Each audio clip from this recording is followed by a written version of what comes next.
Good morning, everyone. I'm Tim Lyons, and welcome to Getting to Know Our Neighbor, Progress and Prospects in a New Generation of Venus Research. I know that we all know well the many exciting conversations and mission announcements, etc., surrounding Venus. Really exciting times. So we put together an unfortunately short but loaded and exciting session that touches upon many of the highlights. And so we're really going to just jump right into it so that we can save some time for discussion at the end. And the one procedural note is that all the discussion will be at the end. We'll bring up the three speakers that are here, and the two virtual speakers will be available as well.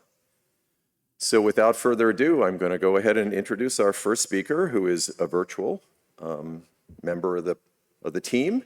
And that is Candace Lee Jessup from Southwest Research Institute, and she is going to give us an overview entitled The Venus Story. Candy. Good morning, everyone. I am hopeful that you can hear me. I am working on sharing my screen. Okay, so I am giving an overview, but not of Venus in general. I'm giving an overview of past and present habitability of Venus. Really what I'm going to be talking about is how do we frame Venus as an astrobiology target? So that's what I'm going to be talking to you about today. And I apologize if my camera's on. Okay, so I'll just start out with the things that I think a lot of people who follow this conversation know, which is that there are a set of criteria that define habitability for a planet. One of the most important is, as we all know, the idea of following the water, the importance of water as a solvent for biochemical processes. And so there needs to be water at the planet that you want to research, and there needs to have been water in contact with the surface for a long period of time. So there's been enough time for biological processes to begin. The key thing about habitability is that the environment itself is hospitable to bioelements. In other words, it's not annihilating, and the characteristics we care about there are temperature and pressure, radiation, nutrient resources.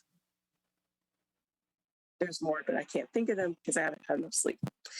But I think we all know these things. Another key element of a habitable zone is one that actually has life activity, and one that's actually habitable is the idea of disequilibrium. Life needs disequilibrium to function. It actually is in a disequilibrium state, and it also feeds off of disequilibrium within its environment. So those are sort of the framework of how we look at habitability when we're thinking about a particular planet and whether or not how it fits into the idea of being an astrobiology target. So Venus is infamous for having a very parched surface currently, having strong high pressure and high temperature. And so it's sort of the epitome of what we think of as a hostile environment at the surface. However, I want to point out that while there isn't any liquid water on the surface, there is water below the cloud depth. In the region between 0 and 47 kilometers, water has been detected, and it's most likely, presumably, from being vented directly out of the volcanoes. So with this lack of surface water, which is a key element of being a habitable zone, then what element of Venus do we consider to be currently habitable? And that would be the cloud. There's been a lot of speculation for a long time about whether or not the clouds can be a life habitat. And while I will get into the environmental conditions that drive that conversation, one of the most basic things that drives that conversation is the fact that Venus is what I would call an aerosol nursery. Between 30 and 47 kilometers, you have a lot of haze. Between 47 and 60 kilometers or 70 kilometers, you have the cloud layers. Above 70 kilometers to about 90 kilometers, you have another layer of haze. And so you just have a lot of aerosols and particulates. And what we know to be true from the Earth is that microorganisms within the Earth's biosphere, whether it's in the air, in the atmosphere, whether it's in the sea, it attaches to particulates. So just based on the aerosol content alone, it's a reasonable thing to speculate about whether or not the habitat within the clouds is kind to life. So what do we know? So the things that we know for sure that life needs are the basic elements of life: the carbon, nitrogen, hydrogen, oxygen, phosphorus, sulfur. And through various missions that have already been at Venus, we have a lot of information, not only on the bulk gas species, but on trace gas species, many of which have each of these elements in them. And so we know that the constituents within the cloud layers specifically have the necessary elements in it. And I would say it goes a step beyond just having the necessary elements of life, but specific biomarkers have actually, that we know are building blocks for life, exist there, such as phosphorus and COS. The other thing about the cloud layers is that it's a temperate zone. It's not a hostile zone, but it's a friendly zone. The temperature and the pressure are similar to the surface temperatures and pressures on the Earth, where we know that we have an active biosphere. But in addition to the temperate and climate conditions within the clouds, we also have the radiation environment. So if you're thinking about between 50 and 60 kilometers, the amount of UV light that actually impacts that altitude range is less than what would be considered annihilating to life. And so the radiation environment is also friendly. The pH environment, while it's high, is also relative, or I should say the acidity, the pH is low, acidity is high, is also friendly, I would say, quote unquote, in the sense that it's not outside of the limits for acidophiles or extremophiles on the Earth. What we don't know is whether or not the water content within the clouds is sufficient to sustain life. We know that water is there.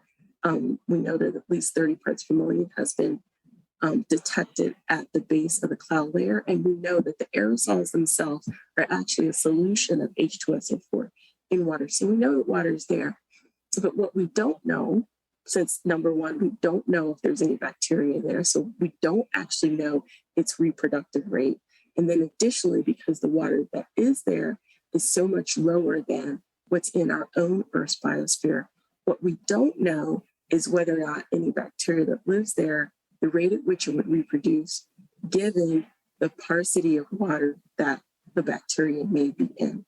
And so that's a big deal, not knowing that reproductive rate. But that's something that needs to be and can be explored in the lab, creating Venus conditions and then looking at microspecies and seeing how is the reproductivity impacted by the amount of water. And then the other key thing that we need to understand, because we're talking about life in the clouds, is whether or not life in the clouds could remain in the clouds and have a reproductive cycle that is shorter than the amount of time that particulates might fall out of the clouds. So those are the things that we don't know, but the things that I'm showing on the screen are the things that we do know, which is that sort of in general, it's a friendly environment. Another thing that we sort of identified as a criteria or a characteristic of a habitable environment is the evidence of disequilibrium, as I said earlier. And we know that, for example, within the cloud layer, there's both H2S and SO2. And H2S would be reducing to SO2. If it was in equilibrium, there would not be SO2. But in fact, the fact that H2S and the SO2 coexist in the cloud layer is evidence that there are disequilibrium processes occurring within the cloud layers. It's similar with O2. While it hasn't been directly measured, all the information that we have, the upper limits and the amount that we think may be present, is not in any way consistent with a basic balanced photochemical model would predict. And so we have these hints and these evidences that disequilibrium processes are occurring within the cloud layers. So I talked about this already for the sake of time, which is that we have these conditions that we know are good, but we need to actually know can life flourish within the surface. The other thing that we need to know is assuming that we talk about the cloud layers being a habitable zone or potential habitat for life, but we actually don't know if life, if in the past there was actually a period of habitability at Venus. We think there was, but that's one of the key things that we really need to look into detail and have a better understanding of. What we know for sure is that measurements, both ground-based and in situ, have detected the D to H ratio, and that ratio implies that a large quantity of water was lost in the past. What we don't know is whether or not that quantity of water was lost in the recent past or over the lifetime of Venus. But we do know that there was a lot of water there and that it was lost. And we can also extrapolate that given that Venus was located in a similar location within the solar nebula and formed at the same time as the Earth, that the early Venus and the early Earth conditions should be the same as it relates to water content. But to get into the details of the past habitability, what you really need to do is focus on climate modeling. So I have about 53 seconds left and not a lot of time to talk about these details. So I will just say that there are 3 different types of climate models. There is the concept that the water lived on the surface for a long time in a shallow liquid water ocean, and that due to slow rotation, that bright clouds form both on the day and the night side, and that creates a buffer and allows a long-term habitable period. Then there's been a recent paper summarizing ideas that are not new, but that in fact, if you start modeling based on the post-accretion period where the magma ocean has just stopped, then the surface is very hot. And so instead of actually having liquid water on the surface, you have a steam atmosphere of CO2 and H2O. And then what happens is that the infrared absorption within the water steam actually creates so much heat that the water never actually condenses on the surface, and particularly as the sun ages over time. And so you actually never had a habitable zone, but in fact, for a habitable, well, I'll call it habitable zone at the surface, because it was too hot for water to condense, and the O2 actually went back into the magma. And then there's the more classical idea of how Venus got from where we are to where we're going to be, which is the idea that it started out a planet and then, everything blew up. So these are the things that need to be explored and need to be better understood. We need to understand the past and how, whether or not there was ever a habitable period, so that then informs our understanding of whether or not it actually makes sense to talk about habitability and life in the clouds of Venus today. So I'm going to stop there because I'm pretty confident that Lori will get into things that we can do to solve these problems.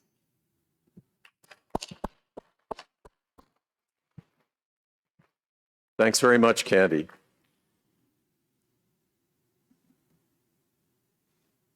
So our next speaker, and this is the first of 2 talks addressing the phosphine conversation. And so our next speaker is Sukrit Ranjan from Northwestern University, and his talk is entitled Phosphine on Venus, an Update on the Debate. Okay, thanks everyone. So my name is Sukrit, I'm a postdoc at Northwestern, and now I'm going to give you a lightning update regarding the debate as to whether or not there's phosphine on Venus, and if present, what it might mean. I just wanted to orient you on what this debate is predicated on. It's predicated on really 2 claims. First is that there's trace amounts of the gas phosphine present in the temperate cloud decks of Venus. And second is, even that trace amount of gas is difficult to explain with kind of our canonical picture of Venus. So what is the reason that we make that latter claim? Why do we say that phosphine is weird on Venus? Phosphine is a bit weird to find pretty much anywhere because it's so violently reactive. It falls apart at the touch of a feather. We tried to estimate what the production rate required to explain the claim phosphine abundance was, in two ways. The first way we did was with a full photochemical model that constitutes our best guess, but we don't actually rely on that. Because the problem with photochemical models is they're complicated, there's a lot of knobs to turn, there's a bunch of uncertainty, and so we don't want to depend on that. What we depend on instead is a conservative lower bound we construct mostly analytically, considering only transport to the upper atmosphere, which we think to be pretty robust. It's about 1,000 times lower, so it's about 1,000 times easier for known mechanisms to explain that phosphine production rate, and that's what we rely on in our calculations. So we looked through a bunch of mechanisms that we thought might be able to produce phosphine there, and we found that within the limits of our knowledge, within our canonical picture of Venus and our current understanding of phosphine kinetics, none of those reach even that relatively low bar. So there's been other proposals in the literature as to other mechanisms that might be able to explain that level of phosphine production flux. And I'd like to take a moment to go through some of those. One of them is the idea that maybe sufficiently weird volcanism can do it. The idea is that in the deep interior of Venus, in the deep mantle, phosphorus is present in reduced forms. And if somehow you can get that reduced phosphorus in bulk up into the middle atmosphere, maybe it can disproportionate and give you pH 3. The main challenge there is that this is a very unique mode of volcanism that's not seen on Earth or predicted in theoretical models of volcanism. And it requires the phosphides to not re-equilibrate with changing temperature and pressure on their ascent.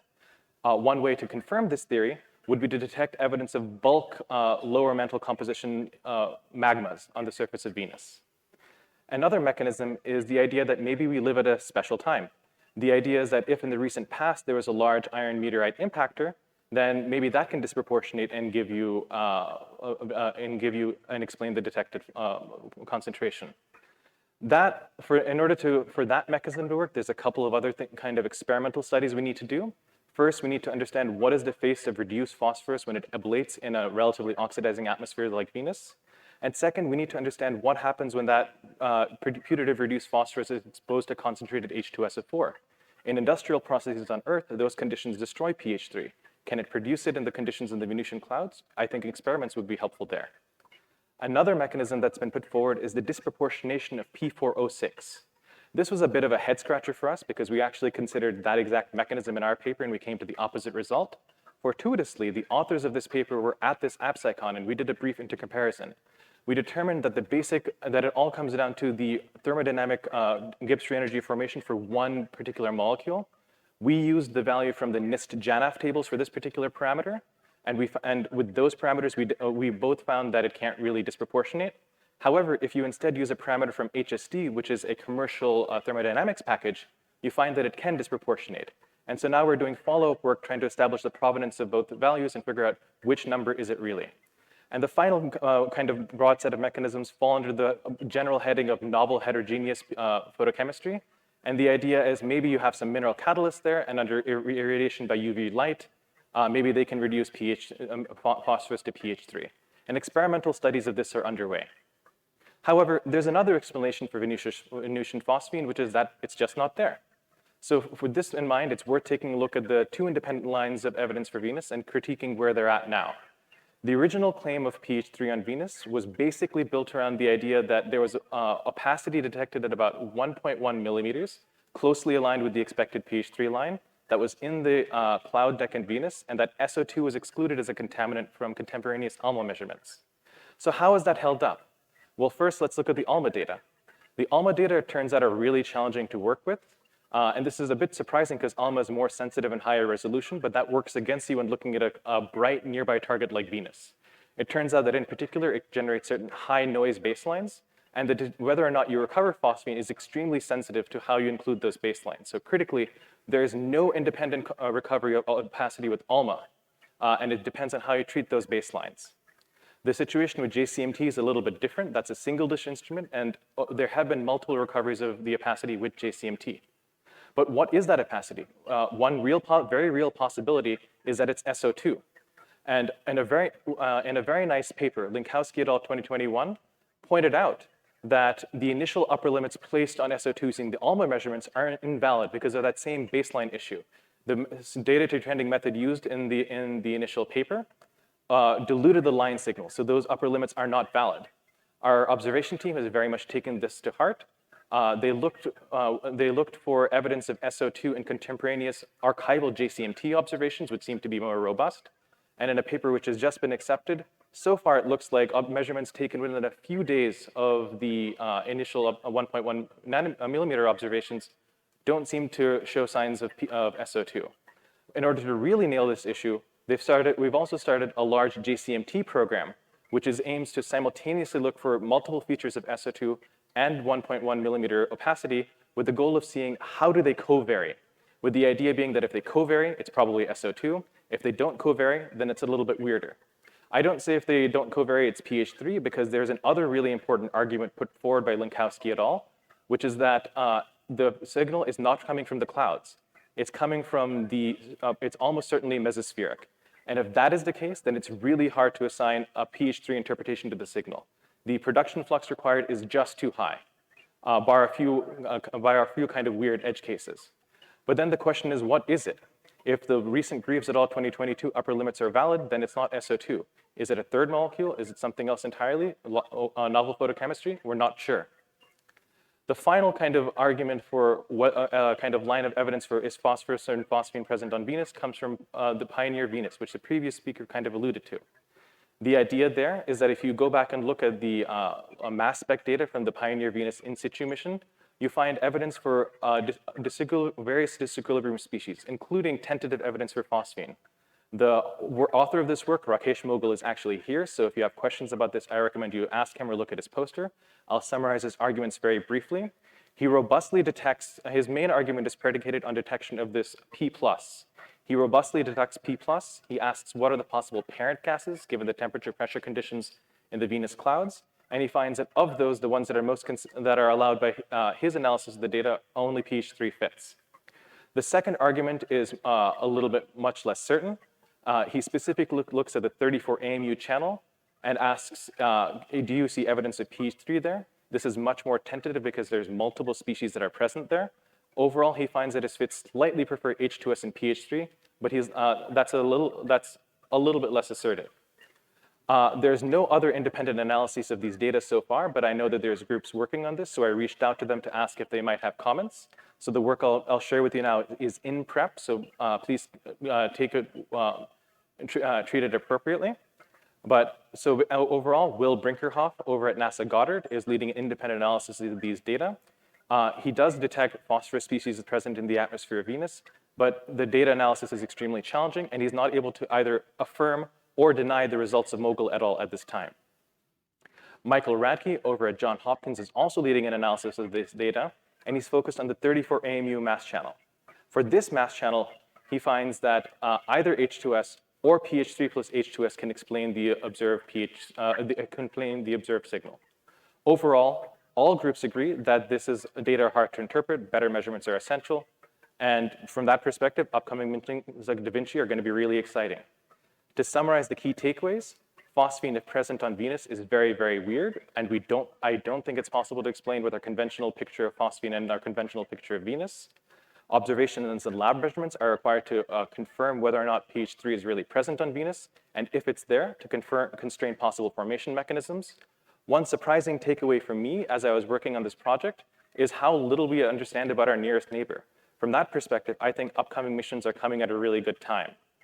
One thing it's also worth commenting on is that one reason for the excitement about pH3 in particular was its association with biological production here on Earth. So the question, could it potentially be a bioindicator? For that, I kind of stand by what we wrote in our original paper, which is before we can start entertaining questions about a biological origin, first we need to nail the basics. Is it actually there? And can mechanisms we know about explain it? And that's kind of where I stand today. Thanks so much for your time.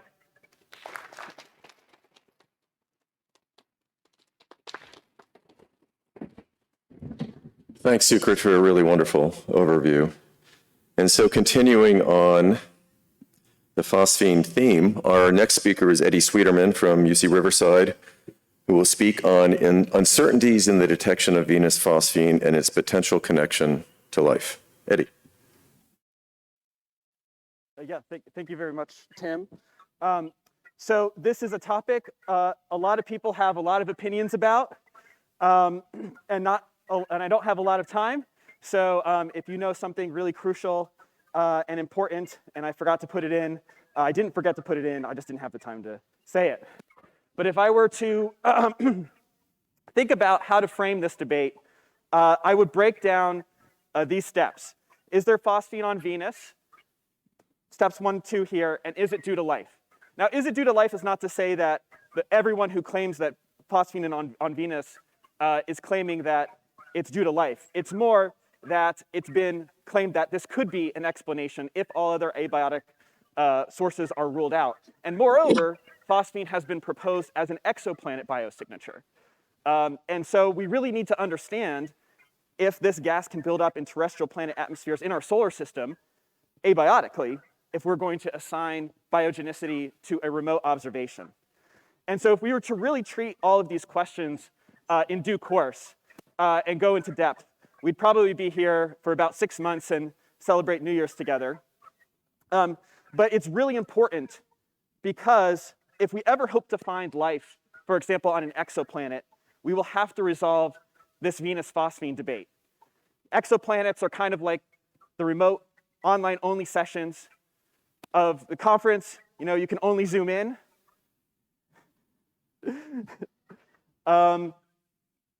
Whereas Venus is the hybrid oral session, the best of both worlds. So you can get the remote data and the in situ data. And so we will know whether phosphine is on Venus, and we will eventually know how it's made. And so this is really going to help us in advancing our understanding of remote biosignatures. So I want to just expand a little bit on what Sucrit said to show some visuals that will enhance maybe some of his summary, which is that why did we claim phosphine is on Venus? There were 2 observatories that detected or had data that were interpreted as showing phosphine at this 1.11 millimeter line, 266.94 gigahertz. And in principle, this is really good. These are 2 independent observatories. So you can sort of rule out systematics. That's good. That's step 1. And not only that, so the phosphine that was there was assumed to be above the clouds, backlit by the thermal emission from the clouds. And this is important for interpretations that involve life because the clouds, as Candy mentioned, were potentially the most clement place on Venus. So the complication is that there is a competing absorber where phosphine absorbs. So sulfur dioxide has a very, very proximal absorption line. The authors of the original study, Greaves et al., were very well aware of this, and so looked for that line at a reference wavelength. So not the wavelength where phosphine absorbs, but a separate sulfur dioxide wavelength where there is no phosphine absorption. And so with no sulfur dioxide detected, suggesting an upper limit of 10 ppb on sulfur dioxide, they could then fold that inferred absorption property of sulfur dioxide at the phosphine line and calculate that the contribution would be less than 10%. Now, importantly, this sulfur dioxide observation was not made contemporaneously with the phosphine observation, and that will come into play later. And so there are some summaries. I mean, Sucrit went through this, but just to break it down again, the initial critical papers had sort of 2 flavors. Flavor 1 is that the signal can't be recovered at all due to spurious. It was spurious due to the methods of analyzing the data, such as polynomial overfitting, or that the signal is detected, such as the signal from JCMT, but it's actually due to SO2 and misattributed to phosphine. Now, importantly, the Greaves et al. Team released their data upon publication so that the other investigators could look at that data quickly. The team responded by reanalyzing their data and doing statistical tests, and they could not produce these spurious lines. They then looked for another molecule that has a similar absorption property, H2O, and found that robustly with the same method. And they observed the SO2 reference line again, and could not allow that inferred abundance would not produce the phosphine absorption. So I'm just going to go through the most salient sort of paradox here, which is that if there is absorption in this line, with radiative transfer modeling, it appears that this line is coming from the mesosphere, so above 80 kilometers. And the problem with that, if we're going through the phosphine interpretation, is that the photochemical lifetimes at these altitudes are very, very low, so less than a second at 80 kilometers. And so that would infer a production flux that is enormous, so many times the rate of oxygen production on Earth. Moreover, if you assume the phosphine is only in the clouds, you don't get a detectable signal. So Linkowski et al. Instead argue that this signal is attributable to sulfur dioxide, and they assume a profile from sulfur dioxide that's statistically high, but within the bounds of the original of past observations. And so this is acknowledged by the phosphine detection team that this is a problem, and that the phosphine should rapidly dissociate. The caveat here is that this requires high SO2, and that the team has gone back, Greaves et al., and found public JCMT data just a few days before those phosphine observations, and also recover below 10 ppb concentrations of sulfur dioxide. It's not enough to explain the line. And so in order to explain this with sulfur dioxide, we would have to invoke temporal variability. That temporal variability is within the bounds of reference measurements and modeling, but we can't be sure until we can actually measure it simultaneously. So the gold standard here will be simultaneous reference measurements of SO2 plus phosphine, or measurements of a clean phosphine line, or in situ, and preferably in situ measurements. So there's supporting evidence and non-supporting evidence for phosphine independently. Supporting evidence, as Sukrit mentioned, from reanalysis of Pioneer Venus mass spec. Non-supporting evidence of infrared complementary absorption features of phosphine, where upper limits are given, which seem low compared to the claimed detection concentrations. And then finally, there's a biological implausibility argument, going back not just to the detection of phosphine, but the idea that it's due to life, is that, as several papers have acknowledged, the water activity is really, really low. So it's not just the pH, it's the water activity. And here's a plot from Halsworth et al. That shows the water activity as a function of temperature and sulfuric acid concentration. And the gray, the black line is the lowest water activity for Earth life. The gray line is the water activity predicted for Venus. And it's 2 orders of magnitude different, so this is a real big problem. Unless our understanding of Venus environments are wrong, I don't have enough time to go through these papers, but that's a suggestion that our understanding of those environments are wrong, and that could impact the inferred water activity. And then finally, there's the biological plausibility argument of why make phosphine. So phosphine is the release of hydrogen and electrons, which are very, very scarce in the oxidizing environment of Venus. And so why would you do that? So to summarize this slide, was a signal detected? It seems likely. The remaining arguments are not proven, but there are competing hypotheses. And so with that, I'm going to end my talk and thank very deeply my colleagues. And of course, any mistakes were mine. So thank you.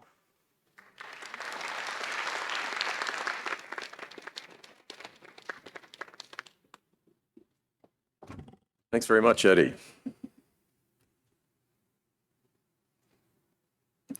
So we're going to take the implications of Venus science beyond our solar system, and Stephen Kane from UC Riverside is going to talk to us about Venus within the context of exoplanets and habitability. Stephen.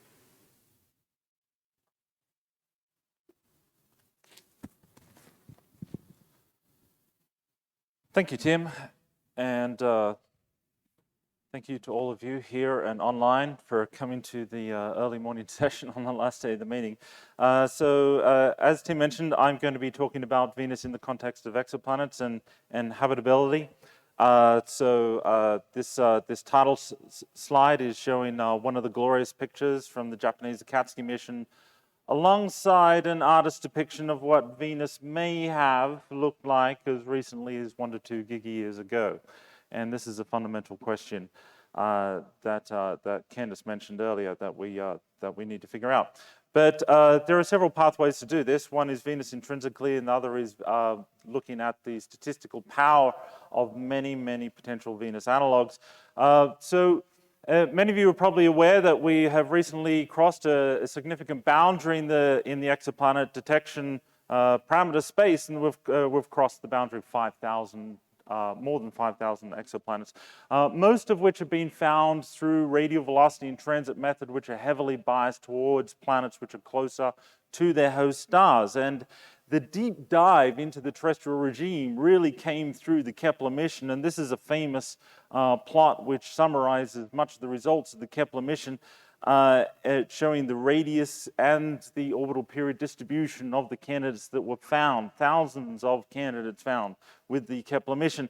And eagle-eyed people will notice that I've made a slight modification to this figure because I'm showing the size relative to Venus. The main purpose of Kepler that was highlighted was determining the occurrence rate of Earth analogs. But if you're looking for Earth-sized planets, you're going to find many of the Venus-sized planets along the way. And I've also shown there our standard units of size measurement: Jupiter, Neptune, and of course, Venus. So one of the main results to come out of the Kepler mission was showing that the distribution of planets increases towards smaller sizes, that there are many more smaller planets than there are larger planets. And because of the bias I mentioned earlier, I frequently referred to Kepler as a mean, lean Venus finding machine, which indeed it was. It found many of these kinds of planets that could potentially be analogs. So I had worked with my colleagues, Ravi Kopparapu and Sean Domingo-Goldman, to try and quantify the occurrence rates of what those kinds of planets are. That are the planets which may have been pushed into a post-runaway greenhouse state. And of course, we called this the Venus zone rather than the habitable zone, and we had many more planets to put into this region because of that selection bias of the observing technique. And so we calculated that from the results from the Kepler mission, that for M stars, we had an occurrence rate of about 32% with a potential Venus analog. And for more solar type stars, Gs and Ks, it was closer to 45%. And so this was starting to tell us something very significant, that potential Venus analogs may be extremely common. And this is going to be something that is going to contribute heavily towards this discussion about the evolutionary pathways of Venus relative to Earth in the coming years. I also encourage you to check out a recent paper by Monica Vidari, who published a paper about an update to the Venus zone. Well, this legacy is being continued right now. We, of course, have the Transient Exoplanet Survey satellite, this is a very significant step towards this characterization of Venus analogs, because it's preferentially finding transient planets around bright host stars, and these will be our prime candidates for atmospheric follow-up with James Webb and other facilities into the future. So from the early sectors, Colby Osberg and myself looked at the number of candidates and produced a catalog of the candidates. That was just from the first year of the mission, sectors 1 to 13. We're now well into the extended period of the test mission. I believe we're at sector 51, transitioning over into sector 52. And there are many, many more of these candidates, meaning planets which are likely terrestrial that are orbiting bright host stars. So there are many more possibilities coming down the pipe.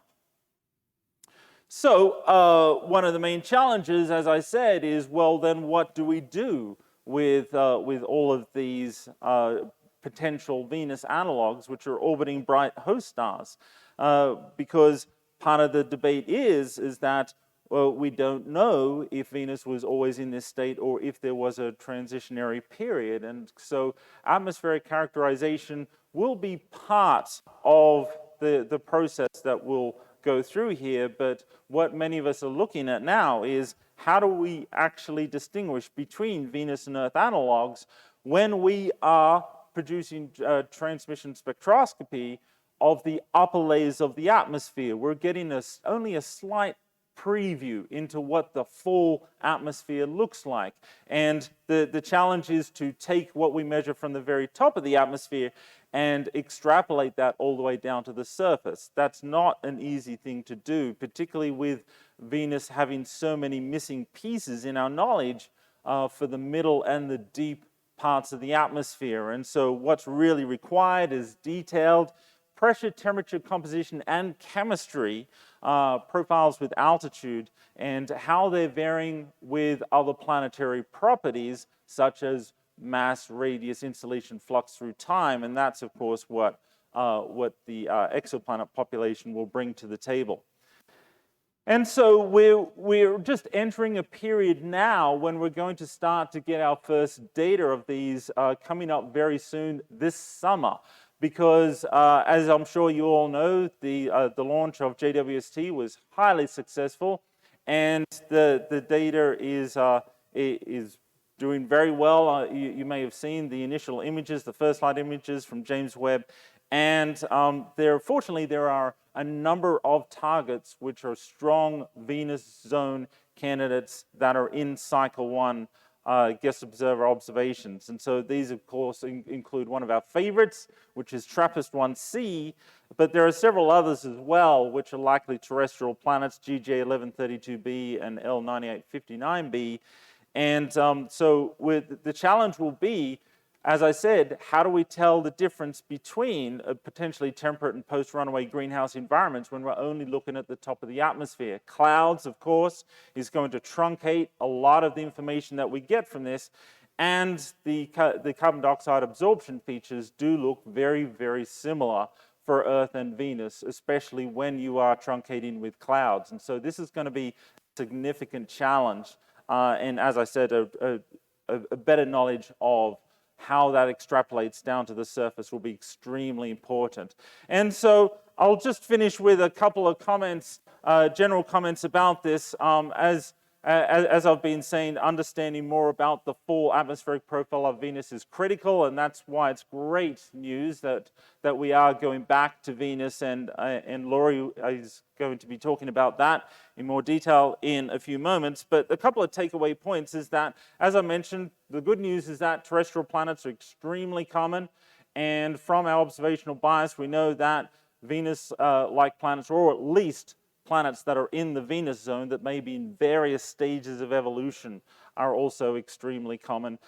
So some of the points that I have to make, especially to my exoplanet colleagues, is that when you look at the history of exploration of Venus, we didn't fully understand what the surface conditions were like until relatively recently. The clouds for the nearest planet, the nearest Earth-sized planet, really truncated our ability to understand the surface until we went there, and we will never have any of that kind of data for an exoplanet. We're not sending a probe to Proxima Centauri b, by definition, the nearest exoplanet. We're not doing that, certainly within our lifetimes or anytime soon.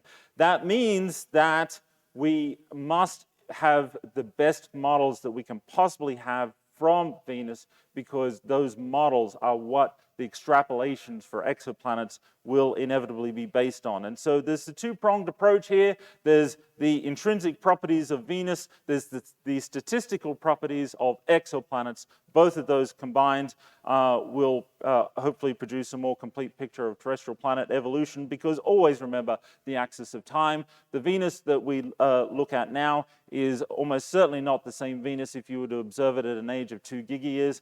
This is going to be true of exoplanets as well. Sure, we'll look at some exoplanets that are about 4.5 gigayears old, but we'll look at some that are 8 gigayears old and some that are 3. And so that will be a really key piece of this puzzle. So thank you very much.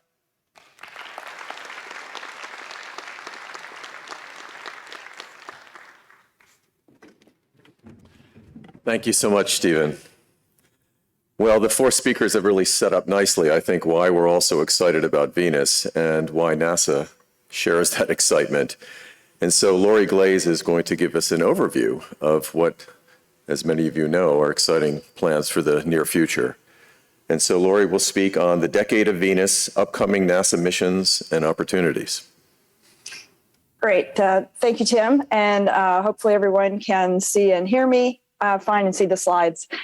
So this has really been a great session, and I'm really happy to be back at AbSciCon. Of course, I was there Sunday and Monday, and wish I could have stayed all week, but really happy to be here today as part of this session. There is just a tremendous amount of excitement surrounding Venus, and of course stimulated in part by those observations that have been talked about today that have potentially been interpreted as phosphine in the Venus atmosphere. But let me just kind of back up a little bit, kind of going back to some of what Candy said at the beginning, talk a little bit about the Venus history and why we care, even in more broad sense. Of course, Venus, has been mentioned several times, is very similar to Earth, in fact, formed in the same part of the solar system out of the same materials and should have had very similar origins to Earth. And this has also been alluded to the fact that you can see on the left, the artist rendition again of what we believe Venus looked like several billion years ago when it was in fact covered in water. We believe it to be covered in water because of measurements taken by that Pioneer Venus probe as it descended through the atmosphere in 1978 and measured the deuterium to hydrogen ratio, which indicated that the hydrogen, of course, which preferentially escapes, was depleted compared to the deuterium to an extent that seems to indicate large volumes of water in Venus's past. We know that over time it has evolved into what we have today, this hot and desiccated environment on Venus that's present today, but we don't know when or how that happened. And I think as Steve was alluding to there, this is critical to understanding, how do these planets evolve and what makes a planet go in a path similar to Earth or, in a path similar to Venus. And as we're thinking about all of the various exoplanets that Stephen's talking about, how do we identify potential targets that are potentially habitable? And we need to be able to understand what makes a Venus and what makes an Earth, and how can we distinguish those at their various stages through their evolution across time. So I want to spend a couple of seconds here talking about what we do know and the missions that we have had at Venus before I talk about what's next.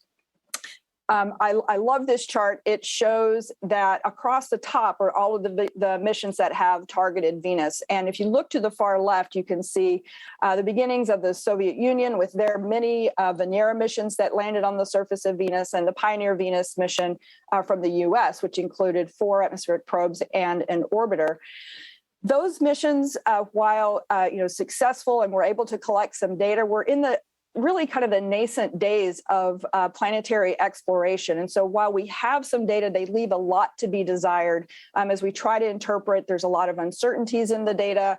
There were challenges, for example, with the Pioneer Venus probe. As it descended through the atmosphere, the inlet sucked in a sulfuric acid droplet, which then clogged the inlet for the rest of the descent. And so we have really poor or a lot of missing data in the lower parts of the Venus atmosphere regarding the chemistry and other parameters within the atmosphere. Following those missions, of course, the U.S. sent Magellan in the early 1990s, which mapped out the surface of Venus using a radar system to give us the images and to a rough degree, some topography. But again, the resolution of those images and the resolution of that topography is very low for understanding the processes that are going on at Venus. More recently, European Space Agency and the Japanese Space Agency sent missions to Venus. Akatsuki is still operating that studied the atmosphere from orbit and the weather at Venus. There have been a variety of other missions that have, in the bottom there with the blue circles around them, that have flown by. They have other target destinations, but have flown by Venus and giving us various ad hoc observations. But the key takeaway here is that the United States hasn't been at Venus, hasn't sent a mission to Venus since the early 1990s, and we haven't had any in situ missions at Venus that can provide the data that have been argued for today here in the various session talks. We haven't had an in situ mission since the early 1980s. And so there really is a lot of information needed. And we have, from the missions that have already flown, the good thing is that we have enough information to set forth a bunch of really good hypotheses that can be tested well with a series of missions. And so we're really excited last summer that several missions were selected to fly to Venus, and I'll talk a little bit about each of these. First off, there was the Veritas mission, which was selected. This is a mission that will fly a radar system, an X-band radar system with dual antennas, which allows it to map out in detail the topography of Venus. And again, this is critically important for understanding the surface and interior, which sets the environmental context for what's happening on Venus today and in the past. This will be the first time we've ever been able to map out the topography of the surface at this level of detail. It'll be essentially equivalent to some of the things we can do now on Mars. The Da Vinci mission, which has been mentioned a couple times, is a mission to send an atmospheric probe into the Venus atmosphere to sample all the way to the surface. It'll begin sampling in the cloud layer. It has mass spectrometer that can measure noble gases. It will also measure the water content and trace gases, other trace gases, all the way to the surface, giving us the first in-depth look at the chemistry profile in that deepest part of the Venus atmosphere where no data have ever been collected in situ before. So this mission is going to collect data that we've never been able to collect that require being in situ in that part of the atmosphere. It will also, of course, collect other environmental parameters, temperature, pressure, winds, etc. Both of those missions, Veritas and Da Vinci, were selected by NASA to fly, and coincidentally, at the same time, European Space Agency also selected a Venus mission to fly, the Envision mission. Envision will also fly a radar system, this time an S-band radar, which will give very high resolution radar images of the surface, again, helping to characterize the processes, geologic processes on the surface, including whether or not there may be active volcanism present on Venus today. It also carries a infrared spectrometer that will be able to map out some of the composition of the surface, but also doing detailed compositional profiles with the spectrometer of the atmosphere. Again, and very complementary to both the Veritas and Da Vinci missions. The radar for the Envision mission is being contributed by NASA, so we see this as a really complementary program by both NASA and ESA for this decade of Venus exploration. There's a lot of other interest in Venus exploration as well, including private companies that are interested in flying to Venus and flying some missions. There are other international agencies, including India and Russia, with interests. So this really is a compelling time. I expect that by the mid-2030s, we are going to have an incredible wealth of data to help us answer some of these important questions that you've heard about here today. I just wanted to, real quick, before I close out, just give one more shout out to our Planetary Science Astrobiology Decadal Survey that we are looking forward to reviewing that and getting more feedback to the community on what's in that survey. But there is a lot of great context in there for Venus exploration as well, including an opportunity for a New Frontiers target for one of our New Frontiers missions in the calls at the later part of this decade. So stay tuned for that. And with that, I think I'm going to stop so that we have enough time for some questions. Thank you.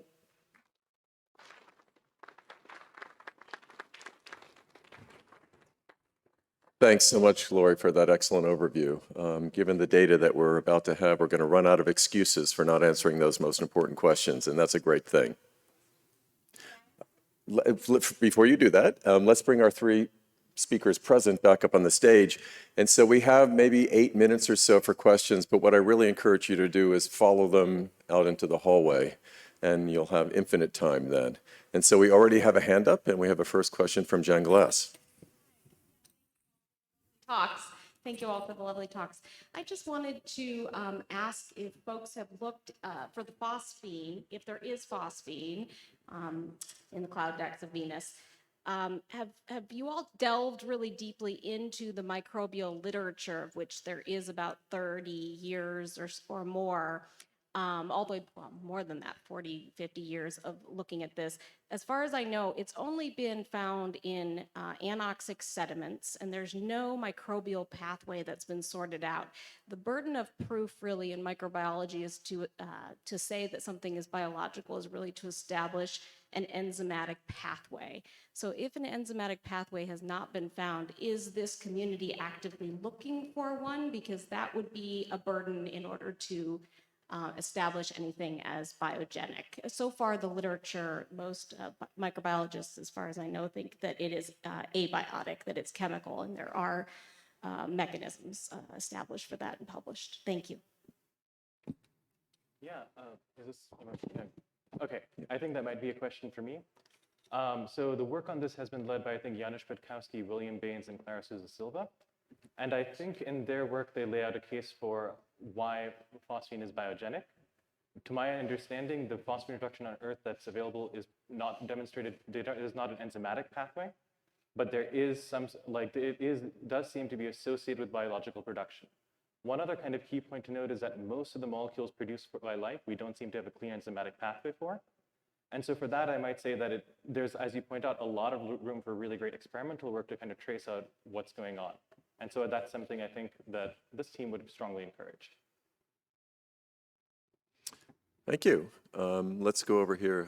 My eyes are failing me, but that's Steve better. Yeah. As a card-carrying member of the Organic Division of the American Chemical Society, I'm obligated to point out to astronomers and geologists the importance of organic chemistry when studying a problem, especially for Venus, where our intuitions are so bad based on organic chemistry that we observe in the biosphere on Earth. So we're talking about synthetic biology, as we need people in the laboratory who are actually trying to construct organic chemistry that might, for example, produce genetic systems. We have Jan Spacek and Gage Owens who are here who are actually doing that. One of the amusing things is first how little our general impression of how chemistry works in water can be transferred to concentrated sulfuric acid.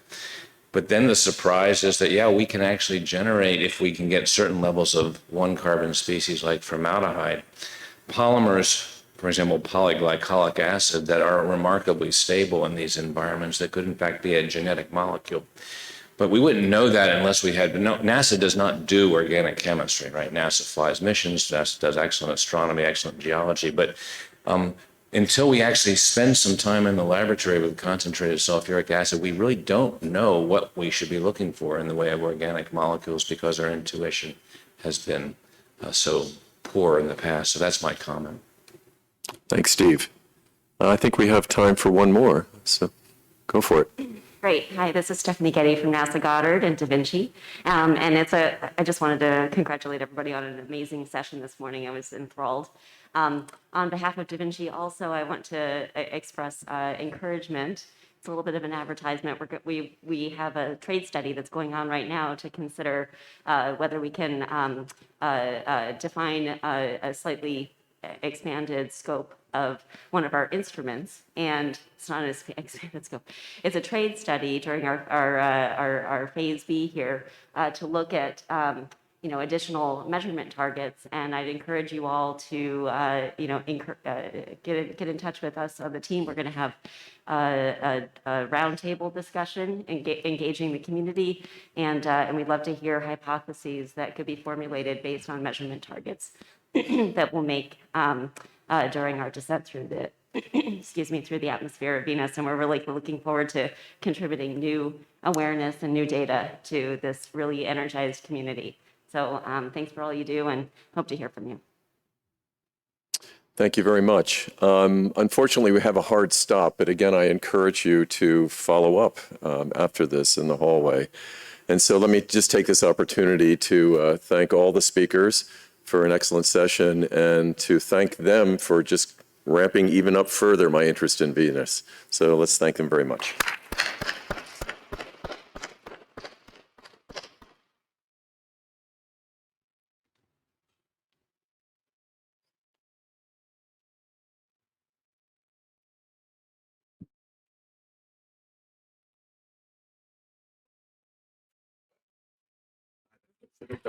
We're not over yet. Can everybody just wait one moment?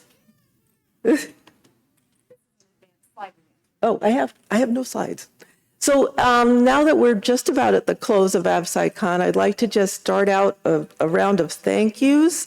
So the first one I want to make is for somebody who is not here with us, but is very much at the heart of AbSciCon, and that's Mary Wojtek. And next, a very strong thank you for our local organizing committee. So Jen Glass and Martha Grover and Frank Rosenzweig from Georgia Tech, who created a fabulous AbSciCon for us. And please come up.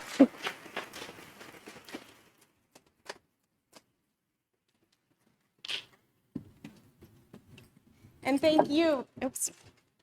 Oh, I forgot the microphone. That was my one job. Yeah. And thank you, Melissa, who is also our key organizer. Thank you. And great, let's cheer. And I'd like to thank our amazing AV support staff, Marco, Joseph, John, Anthony, and James. Let's give them a round of applause. Thank you.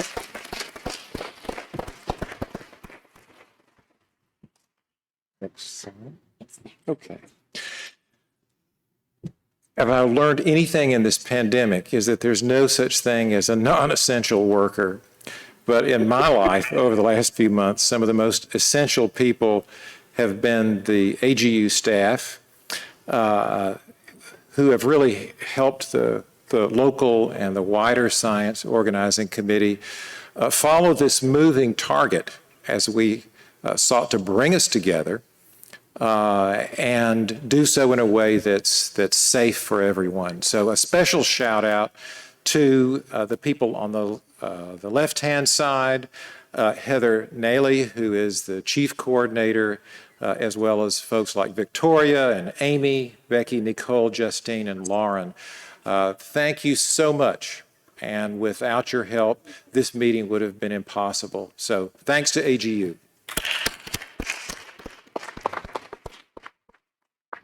Heather, we wanted Heather up here with us. Heather, come over. One more round of applause for Heather. Yay!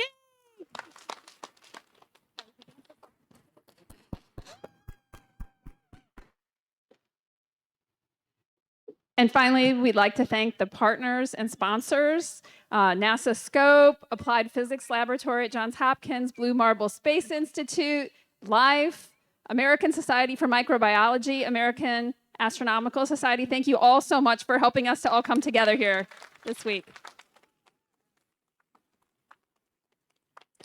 We'd like to thank all of the Hilton personnel so that we could really all gather here together safely in a clean environment, housekeepers, servers, food staff, everyone. Thank you so much at the Hilton.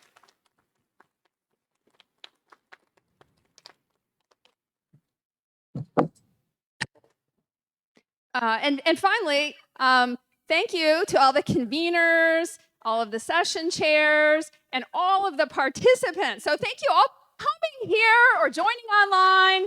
So glad to have all of you here together at AbSciCon 2022. Thank you, everybody. Have a great day. Let's go get some coffee.